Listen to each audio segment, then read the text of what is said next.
रात के 8 बज रहे थे। अरे भाई, आज तो हमारा खैर नहीं। काम से आते आते इतनी देर हो गई आज। अरे तभी मैं बोल रहा था आज सेठ के वहीं रुक जाता। अब हमें रास्ते में उस मनहूस हवेली से होकर गुजरना होगा। मुझे क्या पता था आते आते अंधेरा हो जाएगा। अब जो भी हो, बस वो आवाज न सुनाई दे। अगर वो आवाज सुन लिया और हमने अनसुना किया तो हमारा परिवार खतरे में आ जाएगा। अरे बस करो भाई, अब क्यों वो सब बात कर रहा है। जल्दी जल्दी चलो और हवेली देखते ही द्वार लगाओ। गांव की दोनों व्यक्ति बहुत ही डरे हुए थे। डरते हुए चलते चलते जब दोनों एक पुरानी हवेली के पास पहुंचे तो दोनों ने कुछ न देख के जोर से सीधा दौड़ लगा दिया।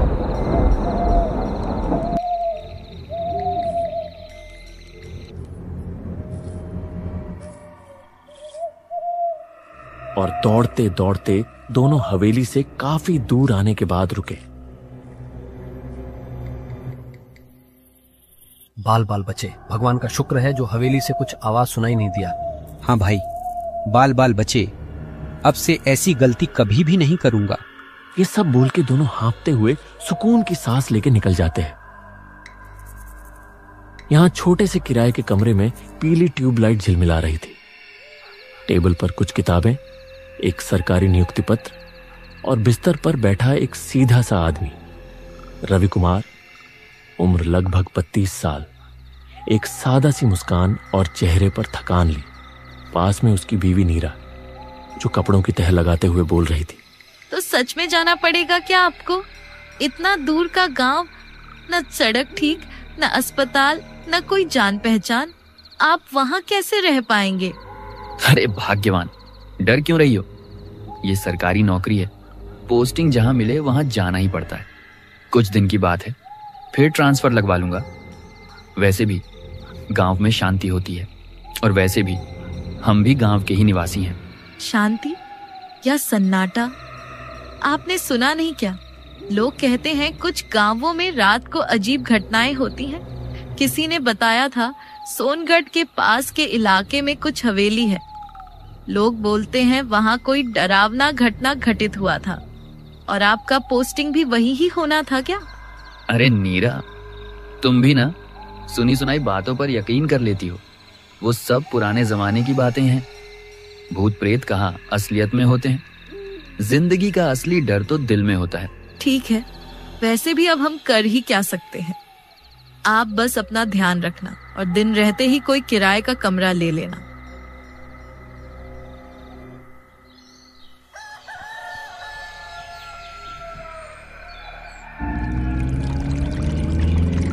सुबह का मौसम सुहाना था। रवि नीरा से विदा लेके बस पकड़ने जाता है, लेकिन बहुत समय रुकने के बाद भी रवि को सोनगढ़ जाने का सीधा बस नहीं मिल रहा था। काफी समय इंतजार करने के बाद आखिरकार उसको एक बस मिला जो सीधा उसको सोनगढ़ पहुंचा देगा।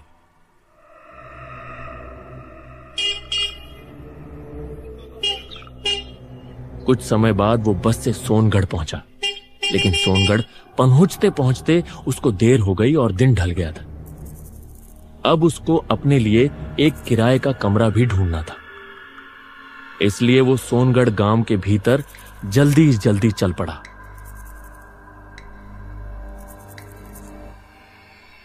गांव के रास्ते में बहुत सन्नाटा था और चलते चलते अचानक से मौसम बिगड़ने लगा और फिर तेज बारिश शुरू हो गई।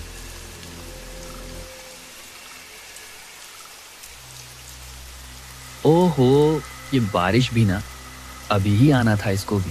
अब तो पूरा भीग जाऊंगा। मुझे जल्दी से अपना सिर छुपाने का कोई आसरा ढूंढना पड़ेगा। रवि ये सोच के बारिश से बचने के लिए दौड़ने लगा और तभी थोड़े ही आगे जाके उसे एक हवेली दिखी और रवि बिना कुछ सोचे दौड़ते हुए उस हवेली में चला गया। हवेली में आते ही उसको अजीब सा महसूस होने लगा। उसे आसपास की हवाओं से घुटन सी होने लगा। ये कैसी जगह है? आसपास की हवा में कैसा घुटन सी है। शायद यह भी कोई पुरानी हवेली है। रहने के लिए नहीं, पर फिलहाल छत के नीचे तो रह ही सकता हूँ।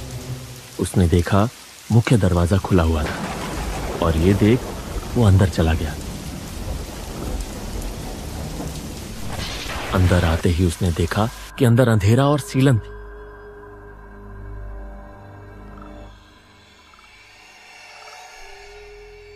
उसने एक कोने में बैग रखा और सोचा, बस थोड़ी देर की बात है, बारिश थम जाए तो निकल लूंगा, गांव अब ज्यादा दूर नहीं होगा।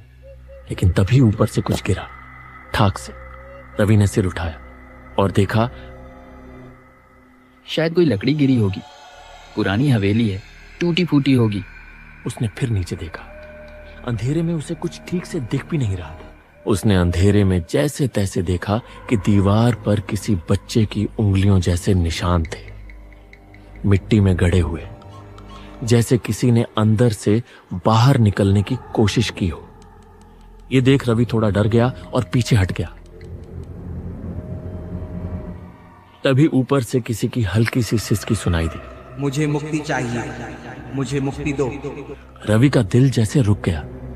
उसने कांपते हुए अंधेरे की तरफ देखने की कोशिश की और देखा सीढ़ियों पर एक छोटा लड़का खड़ा था। सादे कपड़े, नंगे पांव, आंखों में लाल चमक और चेहरे पर अजीब सी उदासी। तो तुम कौन हो बेटा? यहाँ क्या कर रहे हो? ये तो बहुत पुरानी हवेली है। लड़का धीरे धीरे नीचे आया। उसके पैरों से मानो धूल सी उड़ रही थी। कितने बरसों तक यहाँ रहेंगे? मैं भी कई बरसों से यहाँ हूँ, मुझे यहाँ से निकालो ना। क्या बकवास है ये? बाहर बारिश हो रही है, मैं बस कुछ देर के लिए रुका हूँ और तुम इतना अजीब क्यों लग रहे हो? लड़के ने शांत आंखों से देखा। उसकी आंखें एकदम गहरी और चमकदार थी। वो लड़का बोला, आप भी मुझे यहाँ अकेले छोड़कर जाएंगे? रवि ने गहरी सांस ली और अंधेरे में ही उसका चेहरा देखने की कोशिश करने लगा। उसने ध्यान से देखा तो पाया वो चेहरा इंसानी, कम परछाई ज्यादा लग रहा था, लेकिन ज्यादा अंधेरा होने से उसे कुछ ठीक से नहीं दिखा। रवि ने घबराकर कहा, कौन हो तुम? तुम तो इंसान नहीं लग रहे, मुझे जाने दो। मुझसे क्या चाहिए तुम्हें? कुछ समय तक कोई जवाब नहीं। फिर अचानक वो लड़का बोला, उन्होंने मुझे यहीं दफना दिया था, अब कोई मुझे सुनता नहीं, मुझे मुक्ति दिला दो।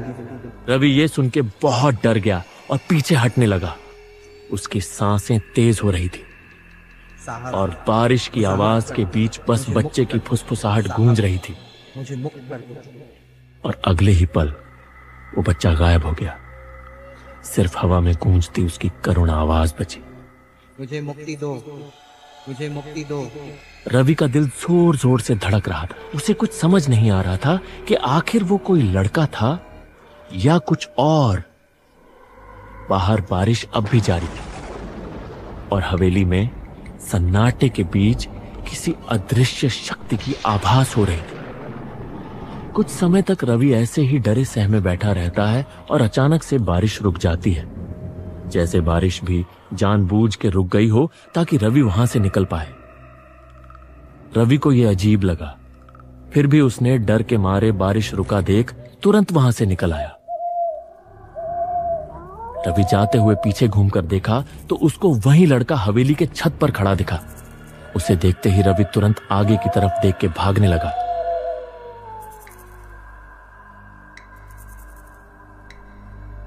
कुछ समय बाद जैसे तैसे लोगों से पता करके गांव के स्कूल की प्रधान शिक्षक के घर पहुंचा।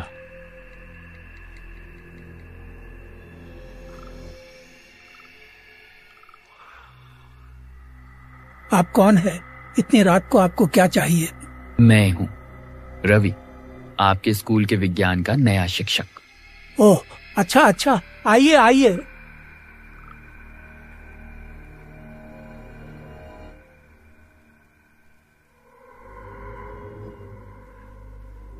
मुझे बोला गया था आप दिन में आएंगे। मैं आपकी अपेक्षा कर रहा था, लेकिन आप आए नहीं तो मुझे लगा शायद आप कल तक आ जाएंगे। लेकिन इतनी रात को आने की क्या जरूरत थी? और आप डरे हुए भी लग रहे हैं। मैं जो सोच रहा हूं जरूर वही हुआ होगा।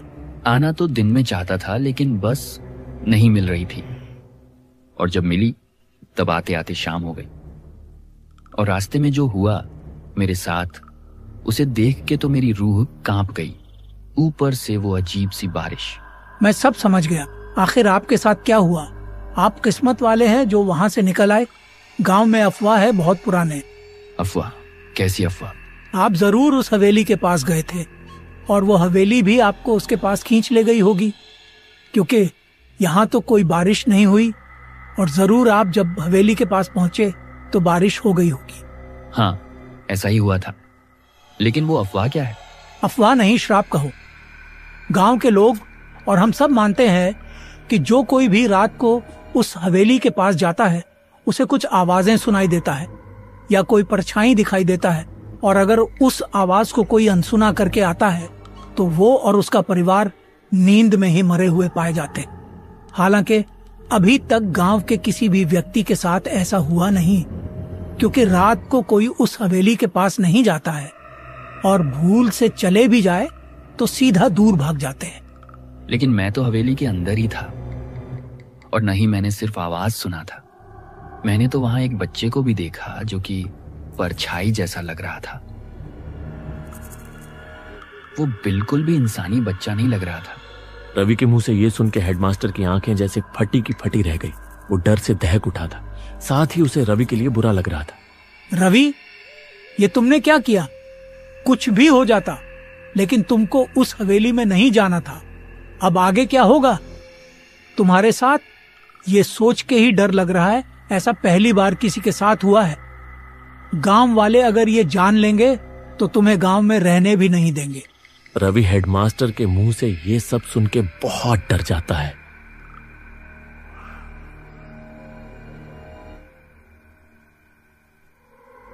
रवि उस रात हेडमास्टर के घर में ही रुकता है, लेकिन उसे उस घटना के बारे में सोच सोच के नींद नहीं आता है।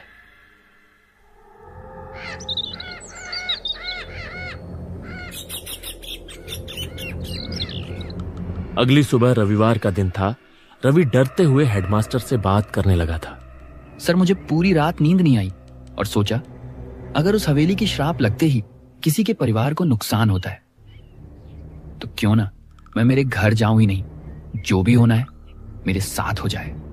मेरे गलती की वजह से मेरी पत्नी को कुछ नहीं होना चाहिए। मैं आज ही उस हवेली में खुद जाऊंगा और जो भी होगा मेरे साथ होने दूंगा। बस मेरे पत्नी को कुछ नहीं होना चाहिए। नींद तो मुझे भी नहीं आई है। गांव में जो अफवाह फैली है उस पे जितनी विश्वास है उतना कहीं ना कहीं संदेह भी है। लगता है वहां कोई राज छुपा है। और कल जो तुमने बताया कि तुमने एक बच्चे की परछाई देखी, उससे मुझे बहुत हैरानी हो रही है। कैसी हैरानी सर? कहा जाता है कि बहुत वर्ष पहले उसमें गांव के सबसे अमीर ठाकुर हरिचंद्र और उनके बेटे का परिवार रहता था उस हवेली में। वे लोग बहुत अमीर थे, लेकिन दिल के बहुत क्रूर और कंजूस किस्म के थे। और उसी महल में गांव का एक लड़का काम करता था। और बाद में पता चला कि उस लड़के ने धन के लालच में सबको नींद में ही मार दिया और सब कुछ लेके भाग गया। तो फिर मैंने जो बच्चा देखा वो भी उन ठाकुरों का ही था क्या? नहीं, और वही तो सोचने वाली बात है। उनके परिवार में कोई बच्चा था ही नहीं। और अगर सच में वहां कोई आत्मा का साया है तो उसमें उन ठाकुरों की आत्मा का साया होना चाहिए था, न कि कोई बच्चे का। अब तो मुझे भी वहां कुछ गहरा राज है ऐसा लगता है। जो भी हो जाए अब तो वहां जाके ही देखना पड़ेगा, लेकिन हमको दिन में जाना पड़ेगा। ठीक है, लेकिन आपको मेरे लिए खतरा उठाने की जरूरत नहीं थी। मैं अकेले ही चला जाऊंगा। नहीं नहीं, अब तो मुझे जानना ही है कि वहां का राज आखिर है क्या। दोनों उस हवेली में जाने की ठान लेते हैं और कुछ समय बाद दोनों हवेली जा पहुंचते हैं।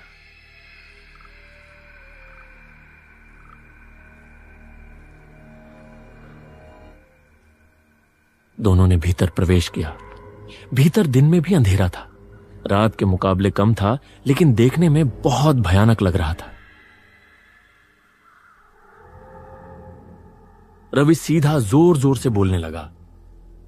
कौन हो तुम? और तुमने कल रात को मुझे यहां क्यों बुलाया? मुझे पता है कल रात तुम ही मुझे यहां खींच लाए थे। क्या चाहिए मुझसे? रवि, ऐसे बोलना ठीक नहीं रहेगा। हमें नुकसान पहुंचाएगा वो। रवि कुछ बोलने ही वाला था कि अचानक दूर वही बच्चा दिखता है, लेकिन इस बार वो बच्चा पूरा साफ साफ दिखाई दे रहा था, जैसे कोई गांव का मामूली सा बच्चा हो। तुम ही हो ना? तुम ही हो जो कल रात मुझे दिखे थे? रवि, इसे देखकर तो ऐसा लगता है कि ये वही लड़का है जो हवेली में काम करता था। बहुत सालों से चली आई हुई कहानी सुन के तो ये वही बच्चा लग रहा है। हेडमास्टर रवि को ये सब बोल ही रहा था कि तभी वो बच्चा अचानक से उनके एकदम करीब आ गया।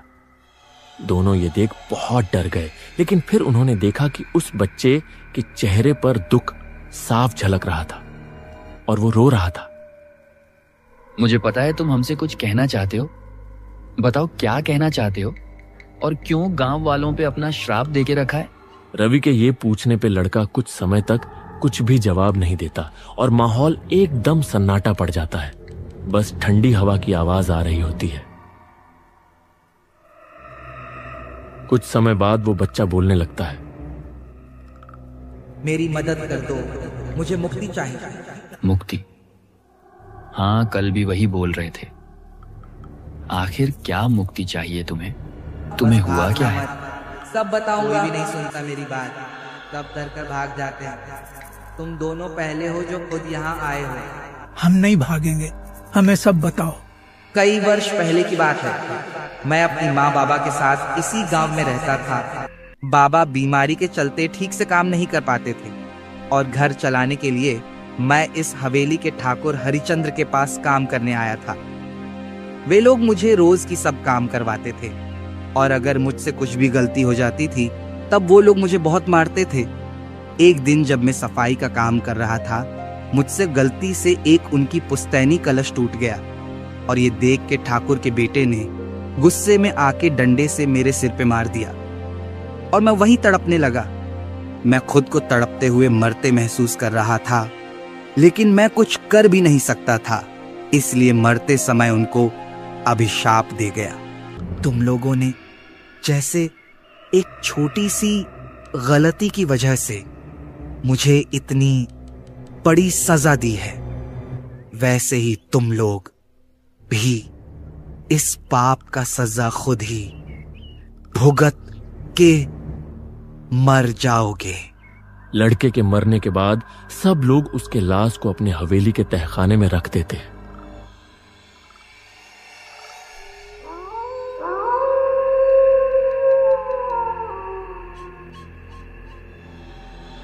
लेकिन कुछ दिन बाद वैसा ही हुआ जैसा उस लड़के ने मरते समय कहा था।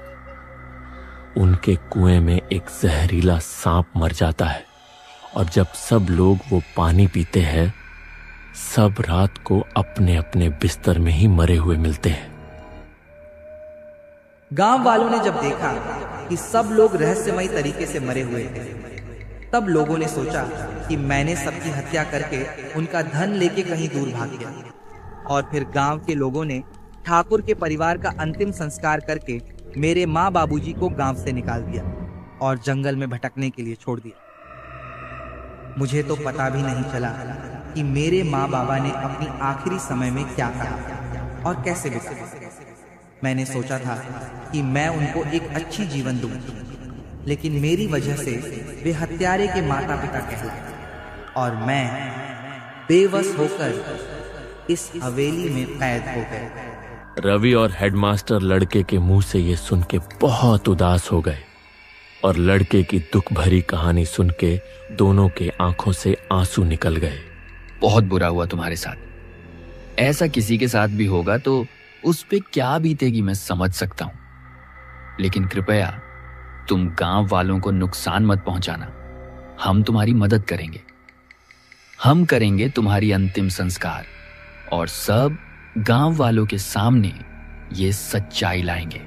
अब सच्चाई किसी के सामने लाने का कोई फायदा नहीं है, लेकिन तुम लोग मेरा अंतिम संस्कार कर दो।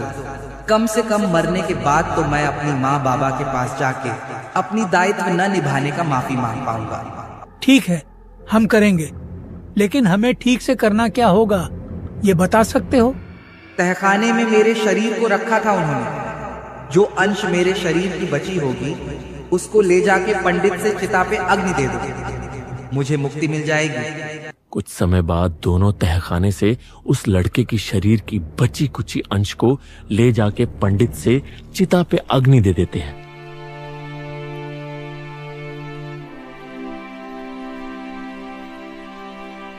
और गांव के लोगों को सब सच्चाई बता देते हैं।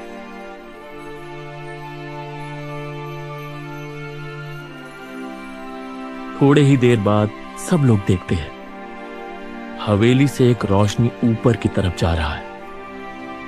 सबको ये देख समझ आता है कि उस लड़के की आत्मा को अब मुक्ति मिल चुकी थी।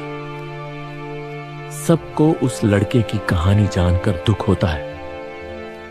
सबकी आंखें उसके बारे में सोचकर नम होती हैं।